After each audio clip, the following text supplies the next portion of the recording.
Good morning, students all. Last class we finished the work energy and power revision. In this class we will do the system of particles and rotational motion revision. Name of the chapter will be system of particles and rotational motion. What is the first question is define center of mass. What is the formula for center of mass for two particle system? In the same manner, if the particles are spread in a space, what are the formulas to locate the center of mass? So that is the first question. Center of mass means the total mass of the body. The total mass of a body is supposed to be concentrated. The total mass of a body is supposed to be concentrated at one point. That point will be called as the center of mass. That point is called center of mass. Okay. If particles, two particle system, here two particles are there, masses are m1 and m2, and two particles are there, their masses are m1 and m2, they are at a distances of x1 and x2 from the origin. For example, here center of mass is there. Let us assume this distance is xcm. Then formula to calculate the xcm will be m1 x1 plus m2 x2 by m1 plus m2. For two particle system, center of mass formula will be m1 x1 plus m2 x2 by m1 plus m2. m1, m2 are the masses of the particles. x1 and x2 are the distances of the particles from the origin. Okay. Next, if the particles are spread in a space, what are the formulae to locate the center of mass? If particles are spread in a space means center of mass will have three coordinates. First, those are xcm, ycm, zcm. Formula for xcm is m1 x1 plus m2 x2 so on mn xn divided by m1 plus m2 plus so on mn. ycm is equal to m1 y1 plus m2 y2 so on mn yn by m1 plus m2 plus so on mn.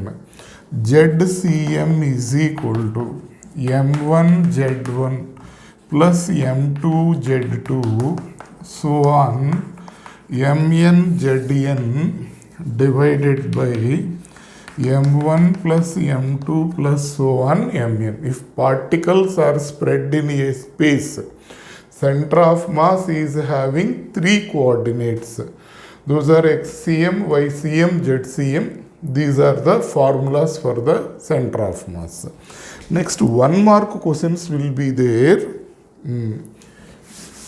on the center of mass. How the questions will be there? See, is it necessary to have center mass at the center of mass?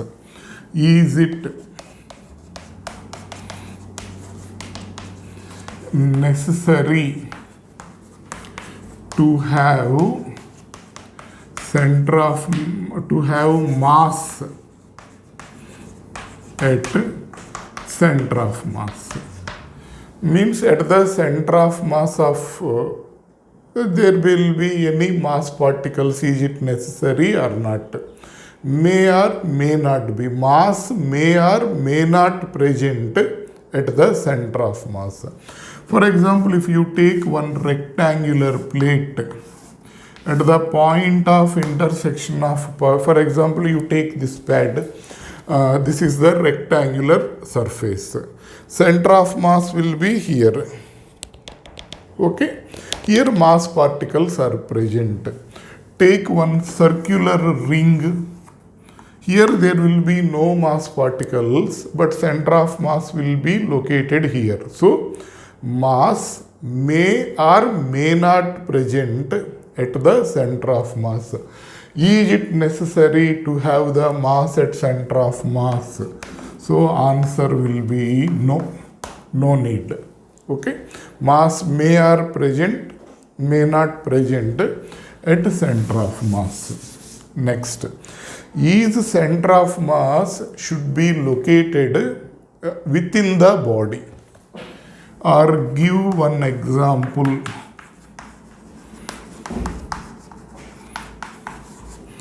Where center of mass is not in the body.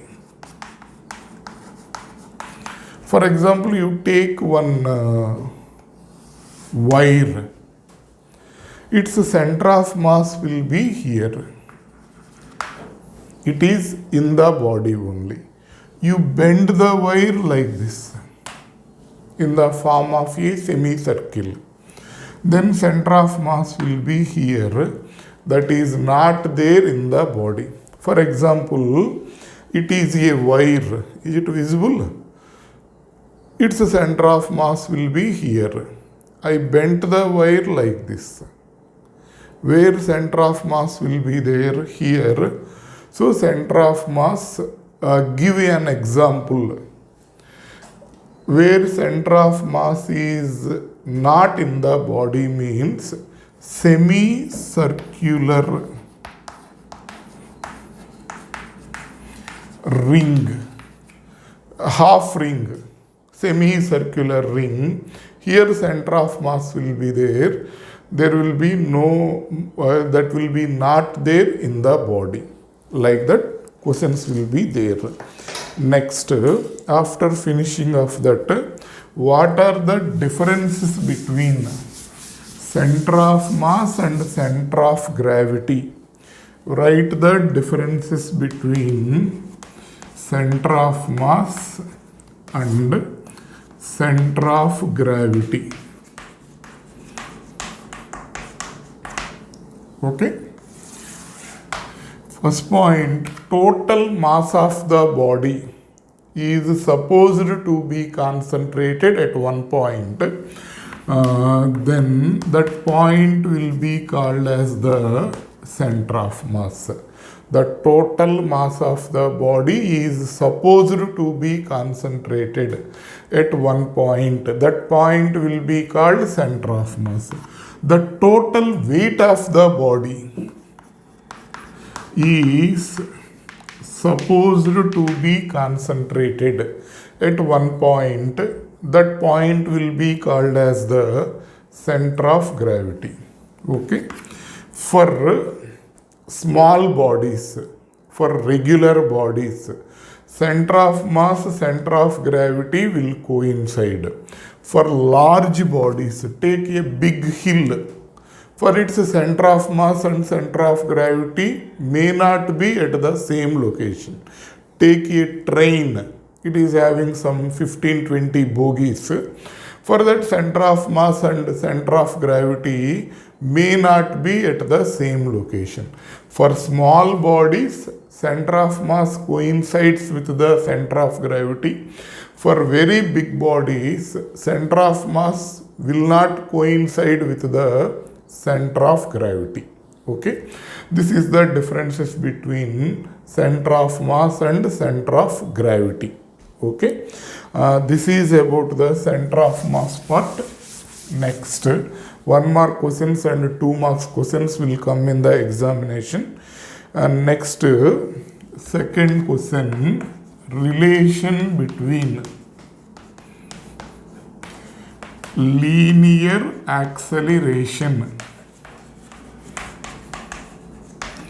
and angular acceleration. Relation between linear acceleration and angular acceleration. Relation between linear velocity and angular velocity is v is equal to r omega. This is linear velocity, this is angular velocity. This is the relation between these two. If you differentiate this one with respect to time, dv by dt is equal to r into d omega by dt. dv by dt will be acceleration, d omega by dt will be angular acceleration. So relation between linear acceleration and angular acceleration is a is equal to r alpha. Okay, so this is the relation between these two. This is the important 3 marks question. Some explanation would consider a body moving in the circular path, having radius r. V is the velocity of the body, omega is the angular velocity of the body. Like that you write the explanation. This is one important 3 marks question. Relation between linear acceleration and angular acceleration. That is the second question. Next, third one and important 5 marks question will be define torque.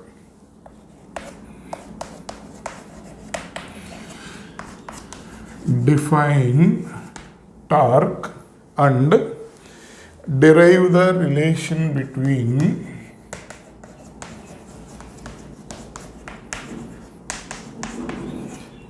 torque and angular acceleration, or derive tau is equal to I alpha. Important 5 marks question. How we will define that torque? What is the relation between tau and alpha? Let us see. So first of all, what is meant by torque? Torque is indicated by the letter tau. So the product of force and perpendicular distance between axis of rotation and line of action of force is called torque. The product of force and perpendicular distance between axis of rotation and line of action of force is called torque. So what is the meaning of this? Same, for example, this is a body. It is fixed here. It is fixed here. I am holding this. It is fixed here. So if I apply force, what is happening? It is rotating like this. It is rotating like this. This is fixed. Just like door you take. Door one end will be fixed. This end is rotating like this. Okay. Now here I applied the force. Then it is coming like this. It is rotating. Here this is the door. We pushed the door like this. Then it is rotating in this manner. So this is the door. Let it be. This is the hinge. Means about this axis, that door is rotating. So here I applied the force. The product of force and perpendicular distance between axis of rotation and line of action of force. Here I applied the force.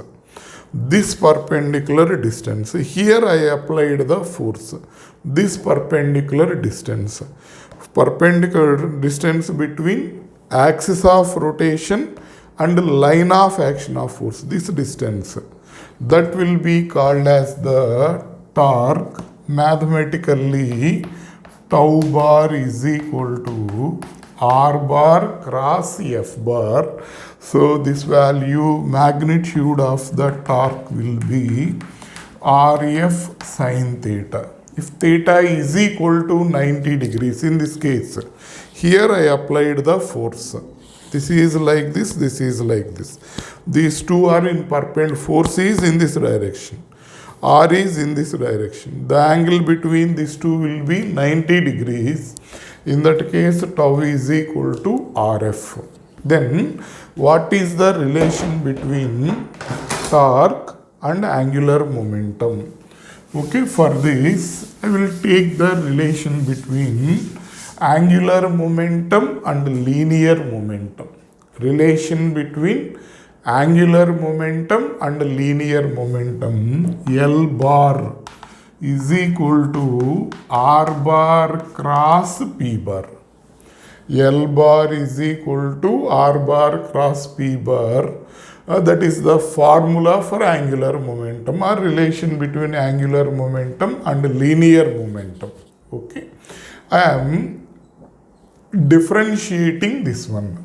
So dl bar by dt is equal to d by dt of R bar cross P bar. Okay. So this dl bar by dt is equal to, in the differentiation, d by dt of uv will be uv dash plus vu dash, basic formula. So that formula here we will use R bar cross dp bar by dt u v dash plus v u dash dr bar by dt. Okay. So dl bar by dt is equal to R bar cross rate of change of momentum will be equal to force F bar plus P bar. Rate of change of position will be equal to velocity P bar cross V bar. Okay. Now see, this came na, dl bar by dt is equal to R bar cross F bar plus this momentum is there na, I am writing mv bar cross V bar. V bar cross V bar will be equal to 0 because these two are parallel vectors. Cross product between two parallel vectors is equal to 0. Therefore, this value will be equal to 0. So, dl bar by dt is equal to R bar cross F bar. This is tau bar. So, relation between not torque and angular momentum, not torque and angular acceleration, relation between torque and angular momentum, tau is equal to dl bar by dt. So, this is third question.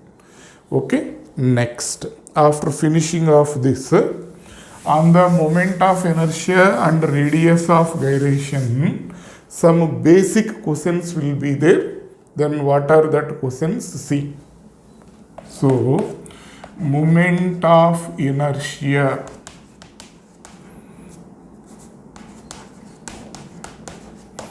of a particle. This is indicated by the letter I. Okay, how we will define that? See, the product of mass of the particle and perpendicular distance of the particle from the axis of rotation is called moment of inertia of the particle. For example, this is one axis. Here one particle is there. This particle is rotating about that axis like this. This particle is rotating about this axis. Then the product of mass of the particle and square of the perpendicular distance of the particle from the axis of rotation. The product of mass and square of the perpendicular distance from the axis of rotation, that will be called moment of inertia of the particle. So SI unit for this will be kg meter square. Dimensional formula for this will be ml square. Okay, that is moment of inertia of the particle. Now, moment of inertia of the body. For that formula will be I is equal to mk square. The product of mass of the body and square of radius of gyration, that will be called moment of inertia of the body. Moment of inertia of particle will be mr square. Moment of inertia of the body will be mk square. M is mass, k is radius of gyration. Then what is meant by radius of gyration? For example, instead of particle, one body is there like this. This body is having n particles. This is first particle, this is second particle. So infinite number of particles are there. I am assuming that body is having n particles. About this axis, that body is rotating. First particle is at a distance r1. Second particle at a distance r2. Nth particle is at a distance rn. Then moment of inertia of the body means moment of inertia of all the particles. So by definition, this is m1 r1 square, m2 r2 square, so on, mn rn square. Moment of inertia of the body means sum of moment of inertia of all the particles. So if all particles are having same mass, then if m1 is equal to m2 is equal to so on, mn is equal to m, I is equal to m r1 square, m r2 square, so on, m rn square. So m into r1 square plus r2 square, so on, rn square. Now I am multiplying with n and dividing with n. So mn into r1 square plus r2 square plus rn square by n. n will cancel and same will come. Mass of n particles means that will be mass of the body. This value will be equal to k square. This is called square of radius of gyration. Then k is equal to what will happen? See, square root of r1 square plus r2 square, so on, rn square by n. So the root means square distance of all the particles from the axis of rotation. is called radius of gyration. That is one definition. Or the average distance, the perpendicular distance between axis of rotation and where the total mass is supposed to be concentrated is called radius of gyration. Two formulas will be there for radius of gyration. The root mean square distance of all the particles from axis of rotation, or the perpendicular distance between axis of rotation and center of mass, or the where the total mass of the body is supposed to be concentrated is called radius of gyration. Radius of gyration formula is this one. What is its SI unit? Means just it is a distance. SI unit will be meter. CGS unit will be centimeter. On that radius of gyration, questions will be there. 1 mark and 2 marks questions.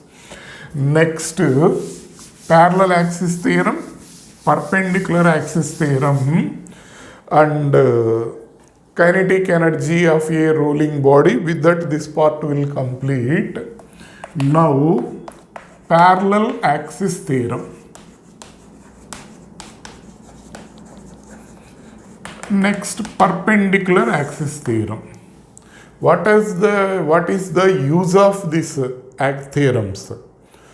Moment of inertia, a body will have how many moment of inertia? Means infinite moment of inertia a body will have, because we can draw infinite axis for that body.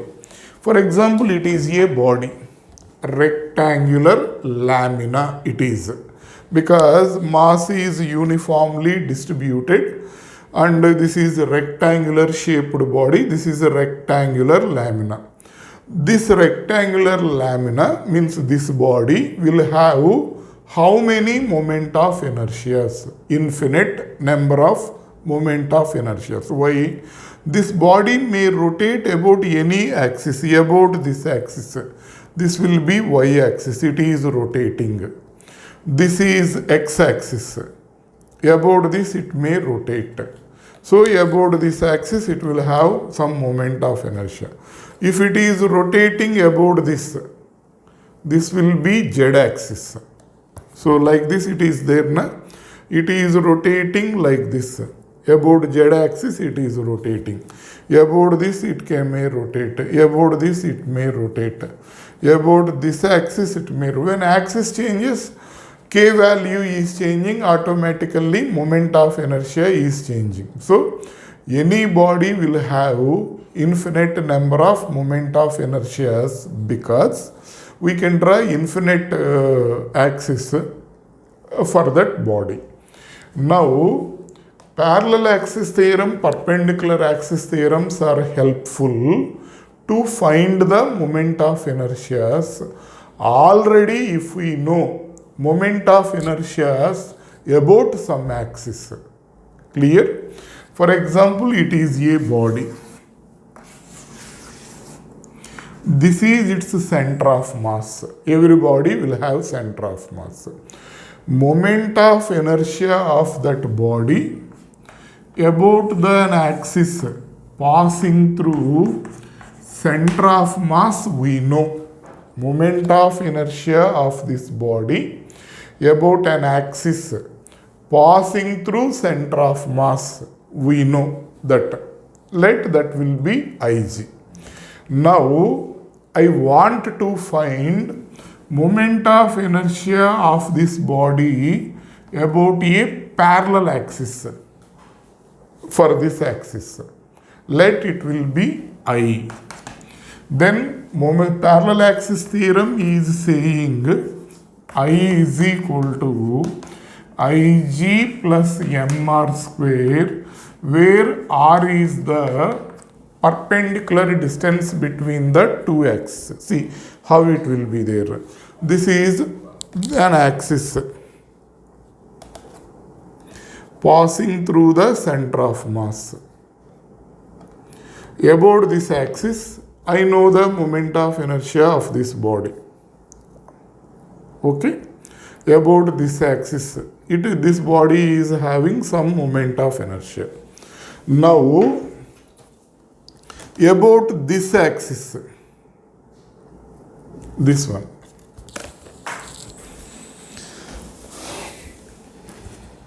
About this axis, I know, ma. About this axis, what is its moment of inertia? About this one, what is its moment of inertia?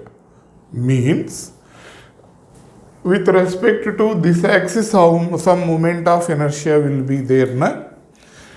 Then plus mass of the body and square of the perpendicular distance between the two axes. So the moment of inertia of a rigid body about any axis, the moment of inertia of a rigid body about any axis is equal to sum of the moment of inertia about a parallel axis passing through the center of mass and the product of mass of the body and square of the perpendicular distance between the two axes.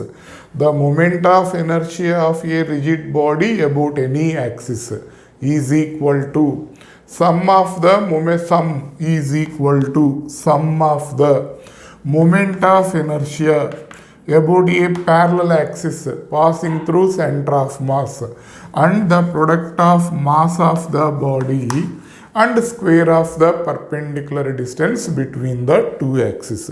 That is parallel axis theorem. Next, perpendicular axis theorem.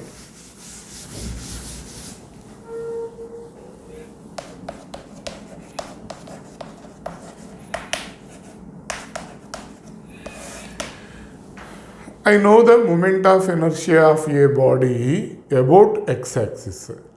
About y-axis also, what is its moment of inertia, I know.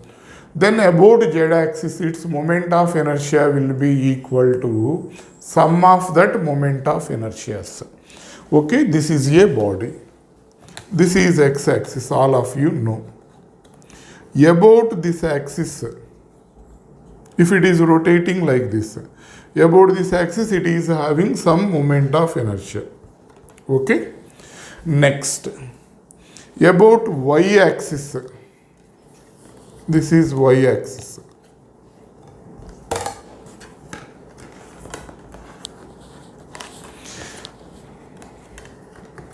Okay, like this. About x-axis I know. About y-axis also, this is y-axis, this one it is y-axis. About y-axis also, I know the moment of inertia. Then, about z-axis, it will be like this. What is its moment of inertia? Means it is saying Iz is equal to, this is one rectangular shape. This is x-axis. About this moment of inertia, Ix. About this moment of inertia, Iy. Then about this will be z-axis. Its moment of inertia is Iz. Then it is saying Iz is equal to Ix plus Iy. So the moment of inertia of a plane lamina about an axis perpendicular to the plane. So this is the plane, this will be an axis passing perpendicular to the plane. So the moment of inertia of a plane lamina about an axis perpendicular to the plane is equal to sum of the moment of inertia about any two perpendicular axes in the plane and passing through the point of intersection of that two axes. So Iz is equal to Ix plus Iy are the sum of moment of inertias of a plane lamina about any two perpendicular axes in a plane is equal to moment of inertia about an axis passing through the point of intersection of first two axes and perpendicular to the plane. Iz is equal to Ix plus Iy, that is perpendicular axis theorem. Next, last question. What is the kinetic energy of a rolling body?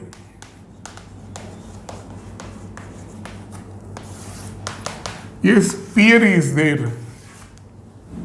If we throw that sphere on a surface, by rolling, it is moving like this. So here it will have two kinetic energies.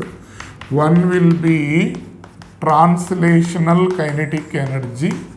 Another one will be rotational kinetic energy. Translational kinetic energy formula half mv square.